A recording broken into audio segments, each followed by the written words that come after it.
पाकिस्तान और सऊदी अरब के दरमियान होने वाले दिफाई मुआहदे के बाद ईरान भी इस मुआहदे में शिरकत का ख्वाहिशमंद है।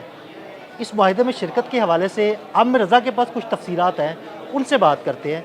जी आमिर भाई, ईरान भी इस दिफाई मुआहदे में शिरकत का ख्वाहिशमंद है, हमारे नाज़रीन को कुछ तफसीलात बताइएगा। पहली बात तो यह है कि ये बिल्कुल ऐसा ही है, लेकिन इसकी तफसीलात क्या हैं वो मैं आपसे बयान करूँगा। सुबह जब मैं आपके साथ कतर के हवाले से बात कर रहा था, JF-17 थंडर के हवाले से बात हो रही थी, तो मैंने आपसे कहा था कि ये मुआहदा चलते चलते हमारी सरहद तक आएगा। सरहद पर आने के मुराद मेरी ईरान ही था। और ईरान वो मुल्क है जिसने कौम मुत्तहिदा में खड़े होकर मसूद पज़ेश्कियान ने, जो उनके प्रेसिडेंट हैं, उन्होंने इस मुआहदे की तारीफ़ की। तो मैंने उसके बाद जो आपके साथ व्लॉग किया था उसमें ये कहा था कि पूरी दुनिया से जो एप्रिसिएशन आ रही थी, इस्लामी दुनिया से, वो इतनी अहमियत नहीं रखती जितनी ईरान की तरफ से आने वाली एप्रिसिएशन है। इसकी दो वजूहत हैं। पहली बात तो यह है कि ईरान और सऊदी अरब पिछले 70-80 साल से एक दूसरे के मुखालिफ हैं। बल्कि अगर मैं ज़्यादा पीछे चला जाऊँ तो फिर जाने दें बात को कि कब से ये एक दूसरे के मुखालिफ रहे हैं।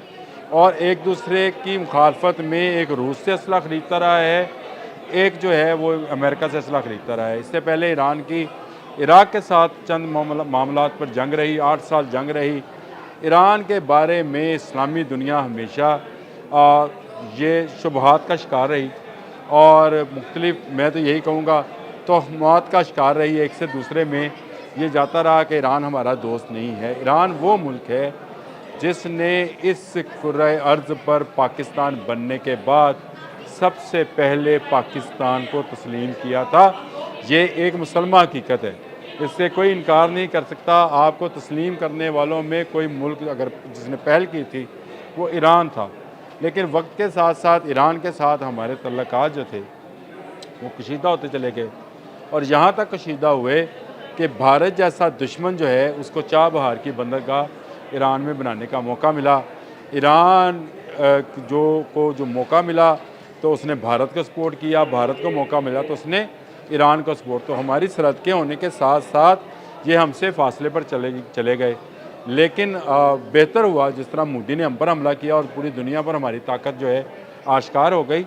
इसी तरह इज़राइल ने हमला किया, 12 दिन की एक जंग हुई ईरान के साथ, उसमें भारत एक्सपोज हो गया और आज आपको पता है चाह बहार पे काम बंद है। तो ईरान को अब समझ आया है कि मौज है अंदरून दरिया, बैरून दरिया कुछ नहीं। तो वो मौज, अगर इस्लामी मौज जो है वो एक जगह इकट्ठी होगी, दरिया के अंदर रहेगी, पूरे धारे के साथ बहेगी, तो उसमें ताकत है। और अगर अलग होकर चलेगी तो ये इसकी ताकत नहीं होगी। मसूद पज़ेश्कियान के बयान आने के बाद मैं सिर्फ आपके कैमरे के सामने नहीं, अदील साहब, जिस महफिल में भी बैठा हूँ तो मैंने कहा पूरी दुनिया की अप्रिसिएशन एक तरफ, इस बंदे की अप्रिसिएशन इस मुआहदे के हवाले से एक तरफ। लेकिन अब आएँ उस बात का जो आपको पास खबर आई, उसकी तफसीलात क्या हैं। उसकी तफसीलात ये हैं कि पासदाराने इनकलाब, जो कि ईरानी फ़ौज को कहा जाता है, पासदाराने इनकलाब के एक सुप्रीम कमांडर हैं जी, मेजर जनरल रहीम सफ़वी इनका नाम है। उन्होंने अपने एक इंटरव्यू में इस बात का इजहार किया है कि कोई वजह नहीं है कि ईरान भी पाक सऊदी डिफेंस मुआहदे के अंदर शामिल हो सकता है। यानी कोई ऐसी वजह नहीं है कि वो इससे इनकार करे। और उसकी बुनियादी वजह वही है कि इज़राइल के नेतन्याहू ने ईरान पर हमला करके ईरान को भी इंस्कोर कर दिया।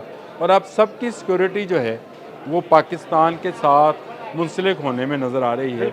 सबको नज़र आ रहा है कि एक क़ुव्वत ऐसी है जो कि सऊदी अरब एक एटमी क़ुव्वत हो गया एक साइन के साथ, ऐसे ही है। तो ईरान भी एक एटमी क़ुव्वत बन जाएगा एक साइन के साथ। ये बड़ा आसान काम है, कतर बन जाएगा। क्योंकि एक एटमी क़ुव्वत के साथ अगर आप ये मुआहदा कर लें कि मुझ पर जंग मुसल्लत की जाएगी तो तुम उसका हिस्सा होगे, तुम पर जंग मुसल्लत की जाएगी तो हम उसका हिस्सा होंगे। तो ईरान अगर इस पैक्ट के अंदर आता है तो फिर ईरान पर हमला, किस पर हमला तस्वर किया जाएगा? किस पर हमला तस्वर किया जाएगा? सऊदी अरब पर। किस पर हमला तस्वर किया जाएगा? कतर पर। क्योंकि कतर और ईरान के खलीज फ़ारस के अंदर LNG निकालने पर इख्तलाफात चले आ रहे हैं, वो भी ख़त्म हो जाएंगे। क्योंकि पाकिस्तान आहिस्ता आहिस्ता वो ब्रिज बनता चला जा रहा है जिसकी हाइट बहुत ऊंची है। कल इफ्तिताह हुआ है चाइना में एक ब्रिज का, जो दुनिया में सबसे ज़्यादा हाइट का ब्रिज है, उसी तरह का ब्रिज अल्लाह ताला ने पाकिस्तान को बना दिया है। और मशरिक़ है, मगरिब है, शुमाल है, जनूब है, जहाँ जहाँ जो जो मुल्क है उस मुल्क की नज़रें इस वक्त पाकिस्तान पर हैं। और इस्लामी दुनिया की तो तमाम तर तवक्कुआत, तमाम तर वसाइल, मैं दोबारा बोलता हूँ, तमाम तर तवक्कुआत, तमाम तर वसाइल जो हैं वो पाकिस्तान के नाम हैं।